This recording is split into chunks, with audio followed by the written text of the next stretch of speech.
Hello दोस्तों। आज हम बात करने वाले हैं, थोड़ी थोड़ी चीज़ें करेंगे एंशियंट हिस्ट्री से, क्योंकि बहुत सारा कंफ्यूजन है हम सबके दिमाग में एंशियंट हिस्ट्री को लेके। तो हम एंशियंट हिस्ट्री को कवर करेंगे। ये क्लास 1 होगी, बहुत ज़्यादा चैप्टर नहीं होंगे, इजीली बहुत हम इसको करने का प्रयास करेंगे। आई होप जो मैं बताऊंगा आपको वो समझ में आएगा। तो देखिए, ये जो मानचित्र है हमारा, अ, इसके बेस पे हम देखिए, इसमें हम नर्मदा जो नदी है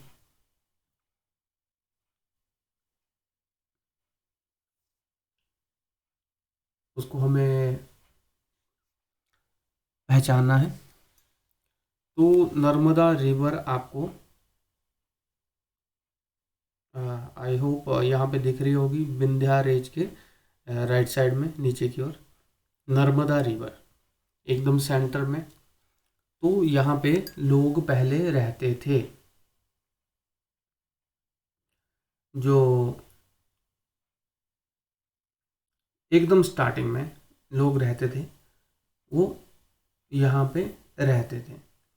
तो यहाँ पे वो लोग क्या करते थे कि जड़ों, फलों और अन्य उत्पादों को संग्रह करते थे, जानवरों का शिकार भी करते थे।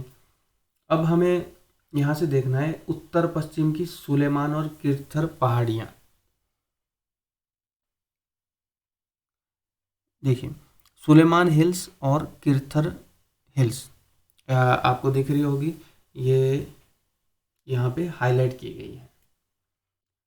तो सुलेमान और जो किरथर पहाड़ियाँ हैं, ये ऐसे क्षेत्र हैं जहाँ पे 8000 साल पहले मनुष्यों ने गेहूँ, जौ इत्यादि फसलों को उपजाना प्रारंभ कर दिया था। अभी हमने दो ही पॉइंट पढ़े हैं। पहला है नर्मदा रिवर, जहाँ पे जिसके नर्मदा रिवर के किनारे लोग रहे थे एकदम स्टार्टिंग में। ये नर्मदा रिवर एकदम सेंटर में है इंडिया के। और फिर किरथर हिल और सुलेमान हिल्स, जो आज का इंडिया उसमें नहीं आती है, अफगानिस्तान उस साइड पे आती है। तो किरथर हिल और सुलेमान हिल्स ऐसे एरिया थे जहाँ पे प्रारंभिक मानव ने फसलें उगाना स्टार्ट किया था। और इन जगहों पे ही मनुष्यों ने सबसे पहले पशुओं को पालतू बनाना शुरू कर दिया था। अब कुछ अन्य जो हैं, उत्तर पूर्व में गारो पहाड़ियाँ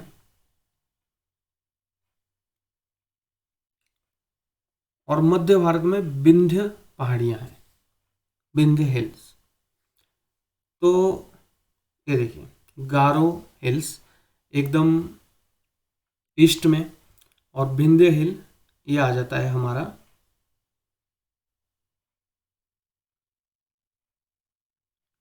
साउथ वेस्ट साइड पे, जहाँ पे सतपुड़ा रेंज भी है। तो यहाँ पे भी खेती का, कृषि का विकास हुआ था। और जहाँ पे सबसे पहले चावल उपजाया गया था वो स्थान जो थे विंध्य के उत्तर में थे, उत्तर यानी कि ऊपर वाली साइड। अब आगे बढ़ते हैं। अब मानचित्र पे आपको सिंधु नदी और इसकी सहायक जो नदियां हैं उनके बारे में पता लगाना है। तो आप यहाँ पे देख सकते हो इंडस आर लिखा हुआ, ये आपका नॉर्थ वेस्ट में।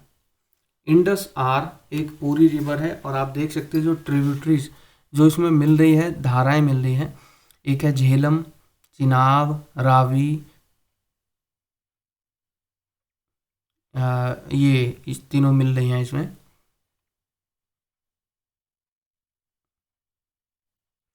तो 4700 वर्ष पहले इन नदियों के किनारे कुछ प्रारंभिक नगर जो थे वो फले फूले थे। और गंगा और उसकी जो सहायक नदियां हैं उनके किनारे नगरों का विकास जो था वो 2500 वर्ष पूर्व हुआ था। लेकिन जो इंडस रिवर है उसके किनारे 4700 वर्ष पूर्व लोग बसे हुए थे। अब गंगा और इसकी जो सहायक नदी है सोन। गंगा उत्तराखंड से पैदा होती है, आप देख सकते हो गंगा रिवर, गंगा आर लिखा है यहाँ पे, चंबल रिवर के ऊपर हिमालयन रेंज के नीचे गंगा आर। और यहाँ पे आपको सोन रिवर, सोन आर भी लिखा है, आप देख सकते हैं इसमें।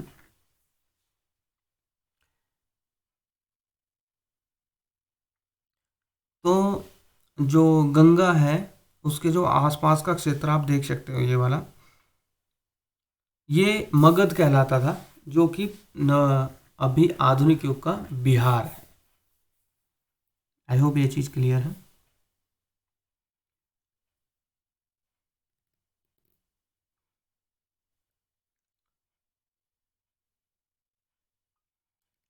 तो देखिए, जो इंडिया शब्द है वो इंडस रिवर से निकला है, और इंडस रिवर को हम हिंदी में सिंधु नदी कहते हैं।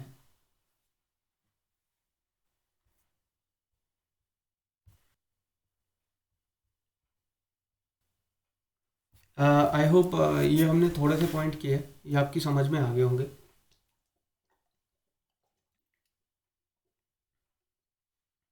हम एंशियंट हिस्ट्री को अच्छे तरीके से कवर करने वाले हैं, और अभी 6 मिनट की वीडियो बनी है, और इसमें हमने कुछ इंपॉर्टेंट चीज़ें कर लिया, हम अपना बेस बना रहे हैं।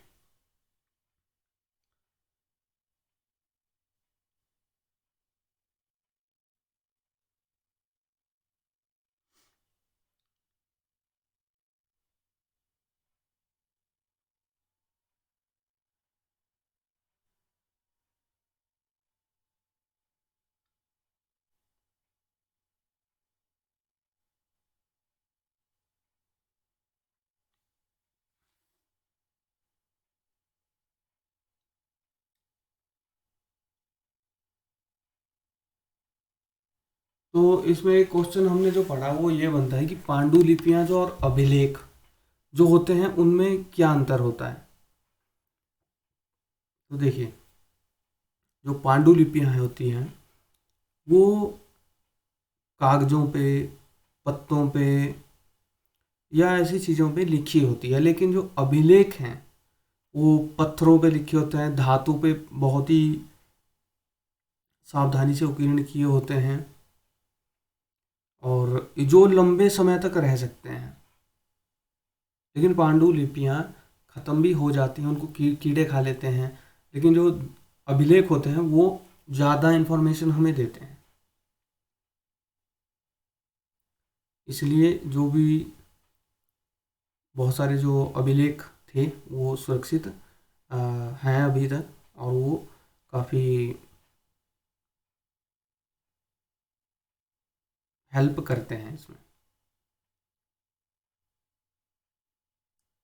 अब देखिए, जो मगध है, जो हमने पढ़ा, गंगा के आसपास वाला क्षेत्र था, वो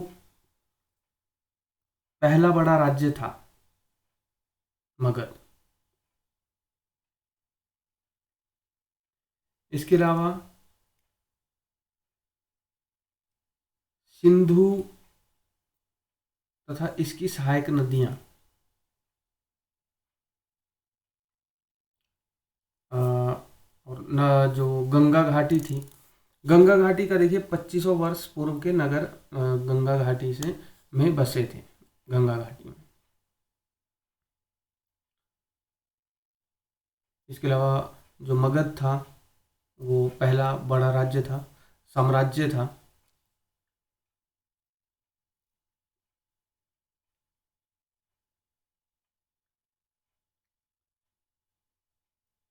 और इसके अलावा आप यहाँ पे नर्मदा जो रिवर है उसके बारे में पता लगाइए कि नर्मदा रिवर कहाँ पे है।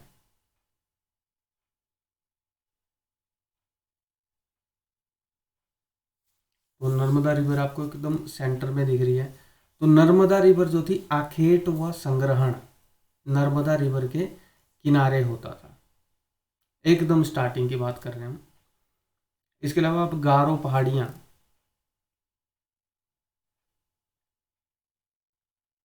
गारो पहाड़ी आपको दिख जाएगी ईस्ट में।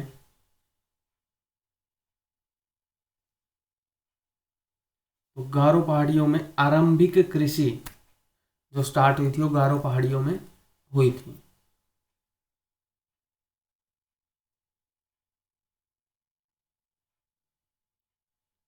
और गंगा घाटी में 2500 वर्ष के पूर्व के नगर जो थे वो गंगा घाटी में थे। और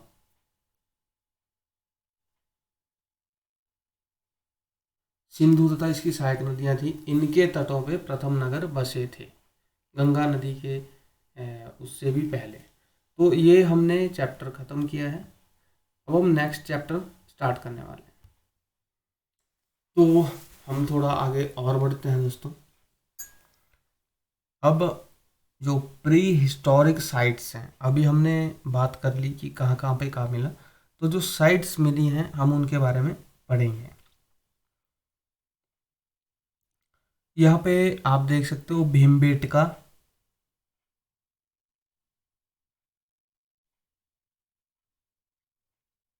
कुरनूल की गुफाएं, कुरनूल केव्स,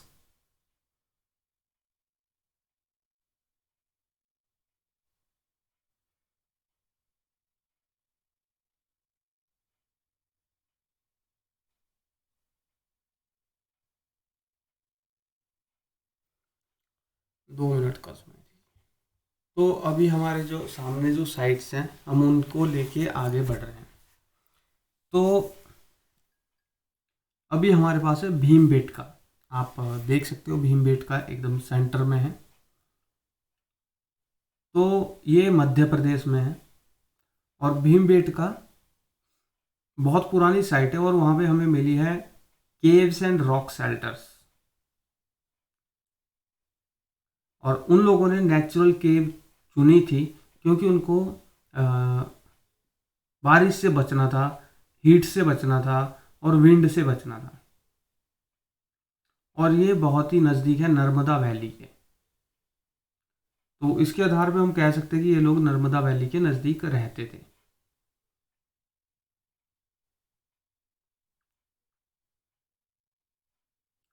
और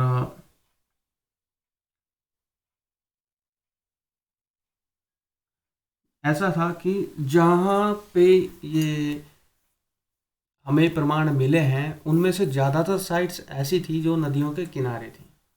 और इसका रीज़न ये था कि उन लोगों को पानी इजीली मिल जाता था। तो इसके अलावा ना वो हम आगे बात करेंगे। अब हमें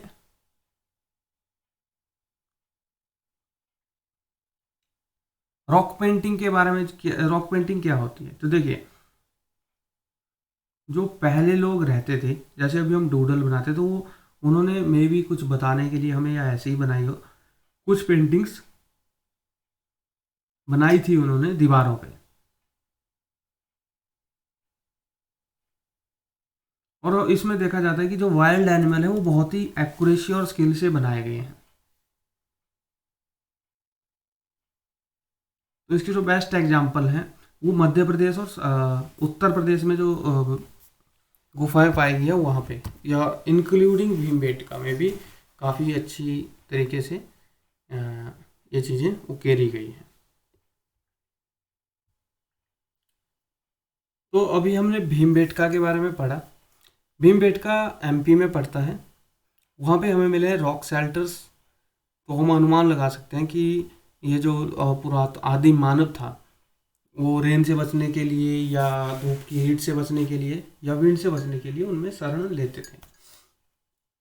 ये भीमबेटका हमने पढ़ा। अब हम पढ़ेंगे कुरनूल केव्स।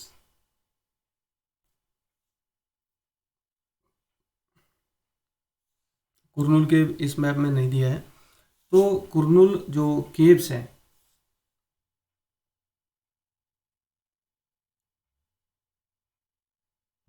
देखिए ये यहाँ पे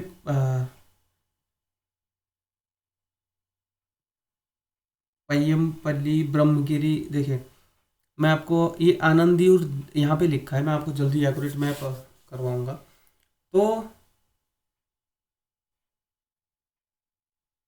साउथ में ये आनंदीर यहाँ पे लिखा है, इसके नीचे यहाँ पे, इसके जस्ट नीचे है कुरनूल केव्स हमें मिली है।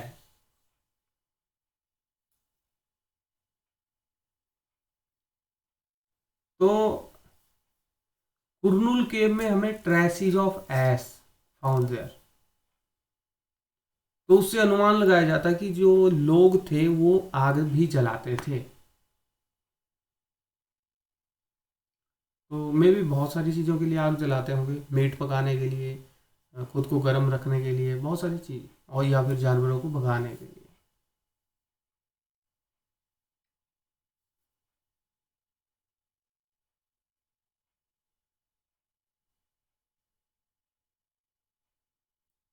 ओके। तो लगभग 12,000 साल पहले क्या हुआ था कि एक बहुत बड़ा चेंज हुआ था एनवायरनमेंट में। तो टेम्परेचर थोड़ा सा गर्म होना स्टार्ट हो गया था। उससे क्या हुआ कि जो ग्रासलैंड्स थे, जो भी ग्रासलैंड्स है बहुत दूर दूर तक, ग्रासलैंड्स पैदा हुए, डेवलप हुए। जब ग्रासलैंड्स बढ़े तो जो डियर थे, एंटीलोप, गोट, सीप, कैटल जो भी थे, उनकी संख्या भी बढ़ गई।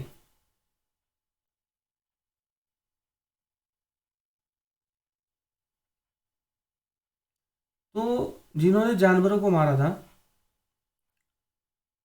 वो अब क्या करने लगे थे कि उनको फॉलो करने लगे थे। अ, उनकी फूड हैबिट्स जो थी उसके बारे में जानने लगे थे, और कब वो ब्रीड करते हैं उसके बारे में जानने लगते थे। तो ऐसा लगता है कि मतलब ऐसा हुआ होगा कि लोग जो थे वो इनको इकट्ठा रखने के बारे में सोचने लगे थे, और इस फिशिंग जो थी धीरे धीरे डेवलप हो रही थी। तो स्टार्टिंग में ऐसा भी टाइम था जब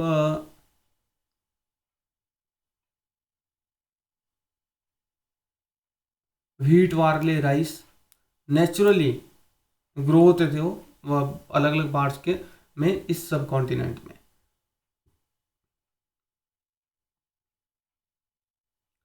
तो मे भी ऐसा माना जाता, देखिए इतिहास में आपकी ऐसा हो सकता है कि आपकी अलग रुचि हो, आपको ये चीज़ें कल्पना लगती हो, या आप ऐसा सोचते हो कि ऐसा नहीं हुआ। लेकिन दोस्तों हमें यहाँ पे थोड़ा सा रियल होना पड़ेगा, लॉजिकल होना पड़ेगा कि मानव ने जो जो खोज किया हमें उसको मतलब पूरी तरह इग्नोर नहीं कर सकते, उसको हमें पढ़ना चाहिए। कुछ ना कुछ नया निकल के आएगा ही आएगा। तो देखिए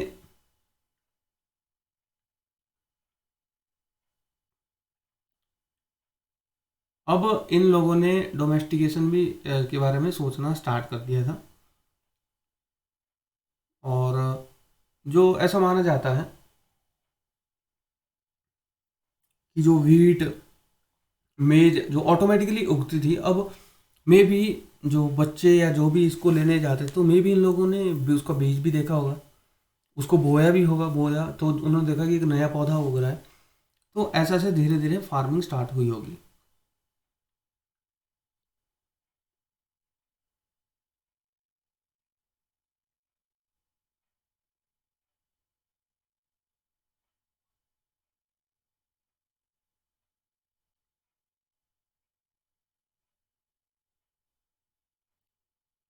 तो धीरे धीरे फिर सेटल्ड जो लाइफ थी उसमें आने लगे। जो आर्कोलॉजिस्ट थे उन्होंने ट्रेसिस ऑफ हट एंड हाउसेज कुछ साइट्स पे खोजे थे। जैसे कि बुर्जा होम है। बुर्जा होम प्रेजेंट डे कश्मीर में पड़ता है। इस मैप में नहीं है लेकिन कश्मीर आपको पता है। तो बुर्जा होम जो कश्मीर में पड़ता है, वहाँ पे लोगों ने पिट हाउस बनाने स्टार्ट कर दिए। पिट हाउस मीन्स मिट्टी के घर, जो वो ग्राउंड को खोदते थे। फिर जो वो स्टेप्स होती थी, मतलब उसके द्वारा अंदर जाते थे। तो मे भी ऐसा माना जाता है कि कोल्ड वेदर में उनको शेल्टर दिया होगा इस चीज़ ने। और आर्कोलॉजिस्ट को ये भी मिला है कि वो कुक भी करते थे, may be depend on whether, जैसा भी करते थे। इसके अलावा ऐसे टूल मिले हैं बहुत सारे, स्टोन टूल मिले हैं। तो बहुत सारे टूल ऐसे हैं जो थोड़े से मतलब मॉडर्न हैं। उनसे जो टूल हमें पहले मिले थे, तो इसलिए साइंटिस्ट को कुछ ना कुछ तो मतलब कैटेगराइज तो करना था। कैटेगराइज क्यों करना करना था, क्योंकि था ताकि आसानी हो समझने में। तो पहले देखिए, पहले तो पैलियोलिथिक टूल मिले थे, बहुत ही बेसिक। लेकिन अब जो टूल मिले थे पिट हाउसेज में, वो थोड़े मॉडर्न मिले हैं, तो इनको नियोलिथिक बोला गया। इनको, इनमें क्या डिफरेंट था, तो देखिए इसका ये था कि इनको पॉलिश किया गया था, ताकि इनका जो एज है उनको फाइन कटिंग एज दिया गया था।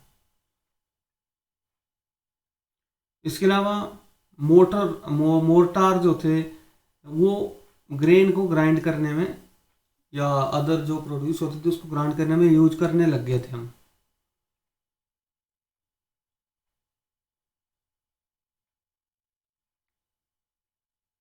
और जो पेलियोलिथिक के जो टूल थे,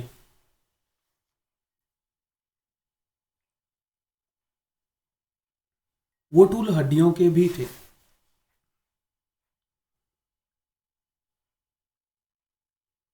बहुत सारे अर्थन पॉट भी फाउंड किए गए हैं। कभी वो डेकोरेटेड होते थे, और मे भी ऐसा माना जाता था कि अ, चीज़ों को स्टोर करने के लिए यूज़ किए जाते थे। लोगों ने जो पॉट था वो फूड पकाने के लिए, चावल पकाने के लिए वो स्टार्ट कर दिया था। ऐसा कुछ हुआ होगा।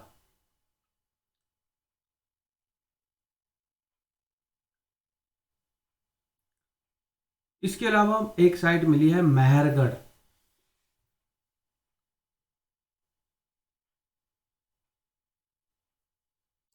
मेहरगढ़ फॉर्चुनेटली इस मैप में है। आप एकदम टॉप पे देखिए, मेहरगढ़ लिखा हुआ है।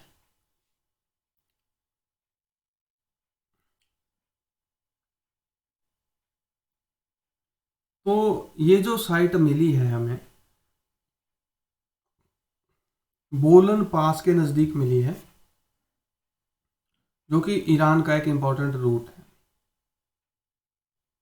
और ये वो साइट है मेहरगढ़, उन साइट्स में से एक है जहाँ पे लोगों ने सीखा था एकदम स्टार्टिंग में वारले और भीट उगाना, और गा सॉरी बकरी भेड़ों को ग्रो मतलब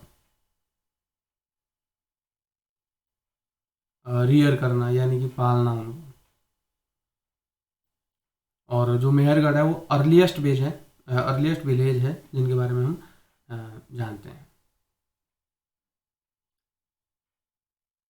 तो मेहरगढ़ में हमें भेड़ बकरियों की, डियर की, पिग की हड्डियाँ मिली है वहाँ पे।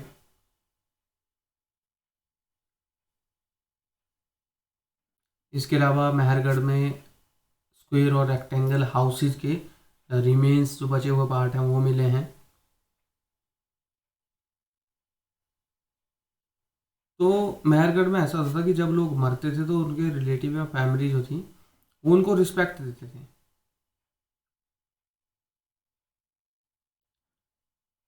तो उनको वो वरी कर देते थे, ब्यूरियल करते थे उनका। देखिए ऐसी मान्यता अभी भी है, लाइफ आफ्टर डेथ। तो इसके अलावा कुछ ब्यूरियल साइट्स भी मिली है जहाँ पे एक डेड पर्सन को जला दिया गया था बकरियों के साथ। तो ऐसा मानते थे कि वो उसका नेक्स्ट जो उसका जन्म होगा वो उसका फूड होगा।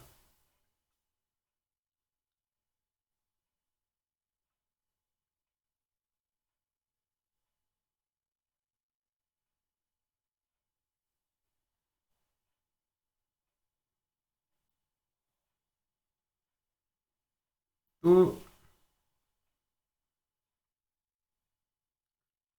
अब एक क्वेश्चन यहाँ से पैदा होता है कि why do people who grow crops have to stay in same place for a long time.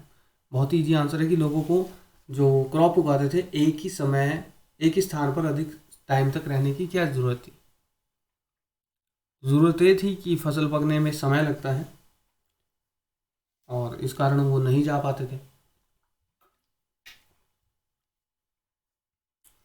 और एक और क्वेश्चन बनता है कि आर्कोलॉजिस्ट को ये क्यों लगता है कि मेहरगढ़ में बहुत सारे लोग रहते थे। तो उसका रीज़न है कि वहाँ पे बहुत सारे जानवरों की हड्डियाँ मिली हैं, जिनमें कि भेड़, बकरी, सुअर,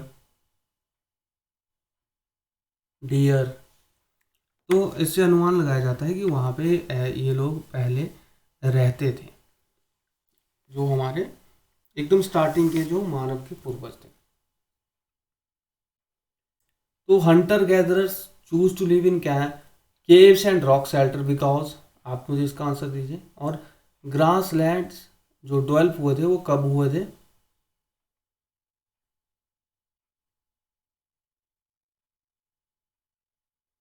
12,000 साल पहले ग्रासलैंड डेवलप हो चुके थे।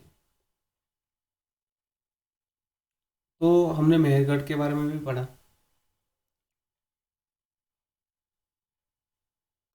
और बहुत सारी चीज़ें पढ़ी। देखिए दोस्तों, ऐसा है कि हमें थोड़ा सा बेस बनाना है अपना। जब बेस बनेगा तो चीज़ें अपने आप आगे आएंगी।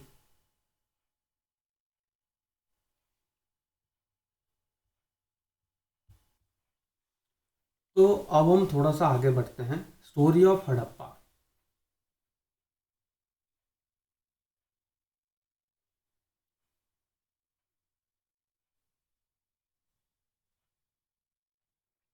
हड़प्पा जो थी सबसे पहले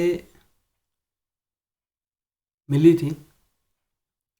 तो इसको वैसे सिंधु घाटी सभ्यता कहा जाता है, लेकिन हड़प्पा नामक जो जगह थी वहाँ पे सबसे स्टार्टिंग में ये चीज़ हमें मिली थी।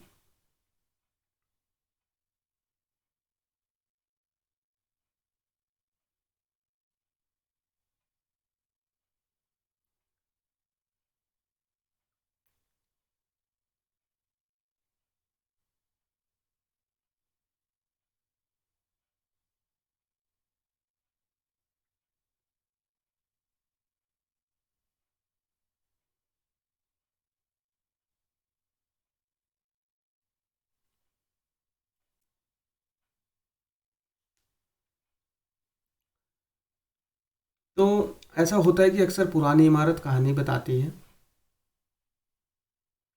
तो आज से लगभग 150 साल पहले पंजाब में पहली बार जब रेलवे लाइनें बिछा रही थी, तो इस काम में जो इंजीनियर जुटे थे उनको एक पुरातत्व स्थल मिला, जो कि आधुनिक पाकिस्तान में है।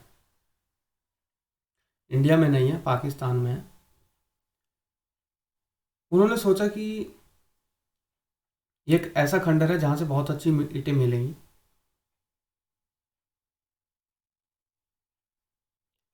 और ऐसा हुआ भी, वो ईंटें उठा के ले गए, बहुत सारी इमारतें नष्ट हो गई। उसके लगभग 80 साल बाद पुरातत्वविद जो थे उन्होंने स्थल को ढूंढा और पता लगाया कि ये खंडर जो है इस उपमहाद्वीप के सबसे पुराने खंडरों में से एक था। तो इस वजह से इस कारण इसकी खोज हुई। तो ऐसा माना जाता है कि इन शहरों का निर्माण लगभग 4700 साल पहले हुआ है। अब बात करते हैं कि इन नगरों की विशेषताएं क्या थी। इन नगरों को एक या दो हिस्सों में विभाजित किया गया था, जो पश्चिम भाग था वो छोटा होता था लेकिन वो ऊंचाई पे बना होता था, और जो पूर्व का भाग होता था वो बड़ा होता था लेकिन निचले इलाके पे बना होता था। तो जो ऊंचाई वाला भाग था उसको पुरातत्वविद जो थे उन्होंने नगर दुर्ग कहा है, और निचले हिस्से को निचला नगर कहा है। दोनों जो थे हिस्से, जो चार दीवारियां थी उनकी पक्की ईंटों की बनाई जाती थी वो, तो वो ईंटें इतनी अच्छी पकी होती थी कि आज भी वो खड़ी खड़ी हैं। और ये उनकी कला थी कि वो जो इसकी चिनाई थी वो भी बहुत ही मजबूती से करते थे।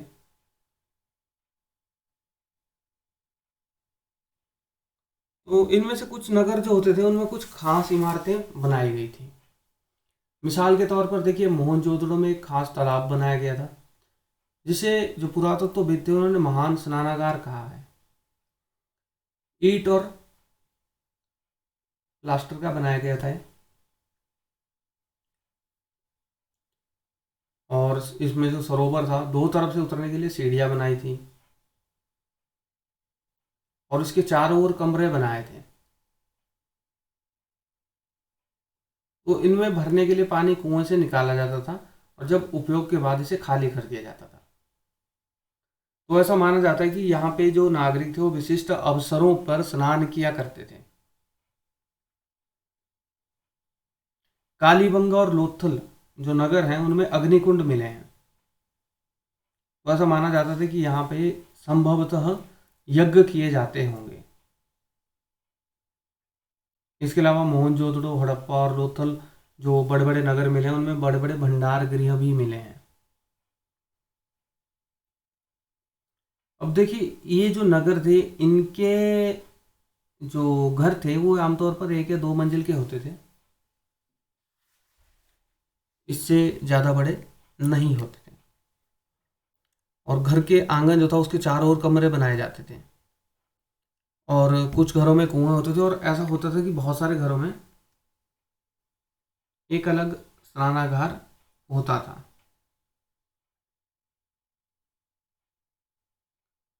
नाले भी थे, उनको बड़ी सावधानी से सीधी लाइन में बनाया जाता था, और ये ढके हुए होते थे। नाली जो थी उसको थोड़ी सी ढलान दी जाती ताकि पानी बाहर बह सके, और जो घर की नालियाँ थी उनको सड़कों की नालियों से जोड़ दिया जाता था, जो कि बाद में बड़े नालों में मिल जाती थी। बहुत ही योजनाबद्ध तरीके से इनका निर्माण किया जाता था। और ऐसा माना जाता था कि ये जो पत्थर हैं और बहुत सारी अन्य उपयोगी चीज़ें हैं वो दूर से मंगवाते थे कहीं से। और मिट्टी से बने खिलौने भी मिलते हैं कि वहाँ पे, तो ऐसा माना जाता है कि इनसे बच्चे खेलते होंगे। तो हड़प्पा जो थी उसके नगरों से कुछ चीज़ें प्राप्त हुई हैं। उनमें देखिए, पत्थर हैं, शंख, तांबे, कांसे, सोने, चांदी जैसी धातुओं से बनाई गई चीज़ें, तांबे और कांसे के औजार, हथियार, गहने, बर्तन बनाए जाते थे। सोने और चांदी से गहने और बर्तन बनाए गए थे। तो संभवतः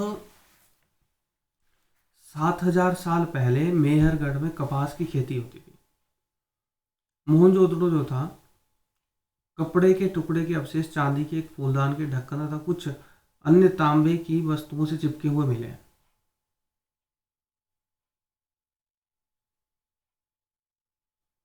तो ऐसा माना जाता है कि विशेषज्ञ ने इनको बनाया था। विशेषज्ञ कौन है? विशेषज्ञ वो है जो किसी खास चीज को बनाने के लिए खास प्रशिक्षण उसके पास होता है, जैसे कि पत्थर तराशना, मन के चमकाना, मोहरों पर पचकारी करना।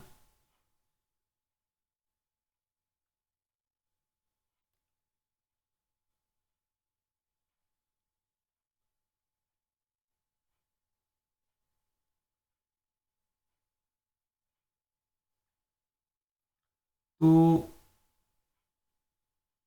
इसके अलावा देखिए, नगरों में रहने वालों के लिए भोजन था। तो ऐसा माना जाता था कि वो भोजन खुद उगाते उगाते थे, जानवर भी पालते थे, और उनको कोई ज़्यादा प्रॉब्लम का सामना नहीं करना पड़ा। तो गुजरात में हड़प्पकालीन नगर का सूक्ष्म परीक्षण। देखिए, जो संस्कृति थी, ये सिंधु घाटी सभ्यता, हड़प्पा संस्कृति,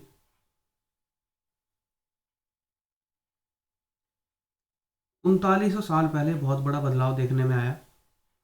वो ये था कि इन लोगों ने इन नगरों को अचानक से छोड़ दिया। लेखन, मोहर, बाटे, सबका प्रयोग बंद कर दिया। कच्चा माल जो बाहर से आता था उसका आयात कम हो गया। मोहनजोदड़ो की सड़कों पे कचरों के ढेर बनने लगे। जल निकास प्रणाली जो थी खत्म हो गई। सड़कों पर झुग्गीनुमा घर बनाए जाने लगे। इसके बारे में कुछ पता नहीं है कि कैसे हुआ, लेकिन इससे ऐसे हुआ कि ऐसा माना जाता है कि शासकों का जो नियंत्रण था वो खत्म हो गया।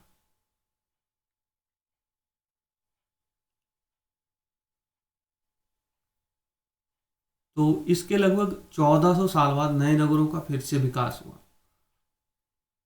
उसके बारे में हम अपनी अगली वीडियो में पढ़ेंगे।